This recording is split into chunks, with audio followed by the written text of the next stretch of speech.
California. Yeah, well, in California, people feel it because of having basically three. We've got our sales tax, we've got our state income tax, and then we've got our property tax. Right. And everybody agrees that we're paying too much Yeah. for what we're getting, and meanwhile, but we can't pay our bills. So. And then there's all the complicated structure of the tax that includes a lot of deductions, credits, exclusions, all these kinds of things. They're very complicated. Now I know it makes CPAs a lot of money, but but at the same time, it creates a complicated structure, and I think the tax codes need to be reformed. Yeah. And we could make it simpler. It would probably make it easier for businesses to locate here. Maybe. There are some other things too, and that is, I mean, structurally, basically when times are good, money comes in. Yeah. When times aren't so good, and we have some big bills to pay because of unemployment and other things, then the money, of course, isn't coming in, and that's what's creating, sort of this vicious cycle. Yeah, I think we have a wide springing swing in revenues.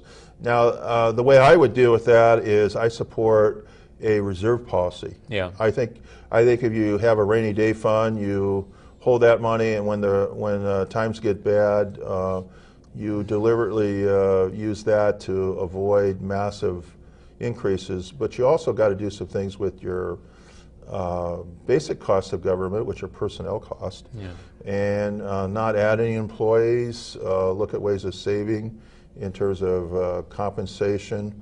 Those kinds of things can be done also. So I think rainy day funds, we should have a rainy day policy and we did at the county, we put 5% aside. We met that goal even in bad times. Yeah. So it goes back to that old biblical story of Joseph. So we get political guidance in the Old Testament where in the 5 good years they put the grain aside, and then when the 5 bad years came, then they had something to use to support the people at that time. And so, but when we have the good times, it's like, oh, there's more money to spend. Well, gee, I could use this for something. In California, when we have good times, I think a lot of the taxes, there's always pressure to reduce taxes in the good time, and then what happens is later on when times get bad, you say, gosh, I never should have cut back those taxes because, boy, the schools could really use those revenues right now. Well, we had that with the auto registration fee or whatever. Vehicle registration fee. That was, boy, that happened before I became a legislator, but that's $8 billion that would have pretty much filled the whole of the budget the last few years. And that's what knocked Gray Davis out of office and brought in Schwarzenegger. Right. And he said, oh, we're going to get rid of this. And now he's saying, well, we've got to have it again. So, well, all right. If you simplify the tax code, I think you can have a more consistent long-range fiscal policy for the state. And I think we have to have a long-range fiscal policy for the budgeting too, and that's control of spending. Yeah. Okay.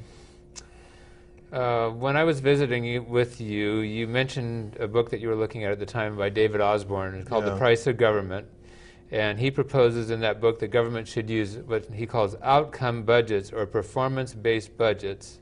Right. And so I was wondering, how would that work in California, and are there members of our legislature that have any interest in that concept? Well, let me tell you about David Osborne. David Osborne went to Pioneer High School in San Jose. How about that? And he went to school with me at John Muir Junior High School. He went to MIT, wrote a book called Reinventing Government, did a lot of reform at the national level, reformed the budget process in Iowa, I think Washington, the state of Washington, and has been an expert, a guru on state government budgeting. He's saying that essentially we should be looking at the outcome of government, what government produces in a positive way, defining that outcome, and then making the budget based on the outcome, not on just incremental spending increases. And I think he's got a point, and I agree with that. There are other legislators that want to have more performance management types of budgeting in California.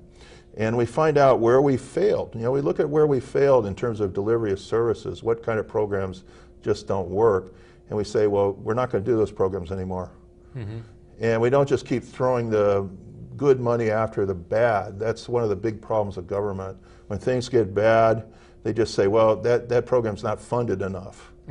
Or when you look at the kind of systems you have, you spend money on the critical kind of crisis parts of the budget, not on the prevention part. If you spend more money on the front end, you save money, like in criminal justice, for example. Yeah. You save money if you spend more on drug rehab and keep the kids out of trouble. Yeah. You would save money in terms of the prison system. Okay. So I think we ought to start looking at government in terms of performance in a very religious way, and I caught that religion myself, so I believe in that. Okay. Of course, one of the problems is getting an agreement on, you know, what that performance would look like. So yeah, I said in the beginning there's 120 of us, and we all have different opinions, but I'll bet you we can find Democrats and Republicans agree on we need to change things. Yeah. Because we do. We need to change things. Okay. You told me that the number of legislative analysts has been reduced from about 107 to 45. What's the impact of that reduction on the decision-making process for evaluating legislation? Well, like I had said earlier, in terms of my local government experience, I think one of the most important thing is information. You have to have neutral information coming to you, analytical information about proposals, the budget. And right now, by having less staff in the legislative analyst office, we have reduced the amount of information that we get to solve our problems. And the information they produce is professional, neutral information. Right now, there's too much partisanship, and it's almost like a hyper-partisanship. And the staff that comes in and recommends this or that, sometimes they're too partisan. If we had a group of people that are in their basic functioning, a neutral fiscal policy group of professionals, I think the legislature would function a lot better. Okay. And we'd have better information. Okay. Well, we'd have probably about 30 seconds left. Do you have maybe some final words of wisdom as we wrap this up? Well, I think we need more or less, as I said, there's a lot of functional problems. We need to not pick away at the problems, but we need to look at a constitutional total review of the state government and devise a lean and mean government that can produce for the taxpayers what they want to see. And that means a constitutional change, a total review of the Constitution.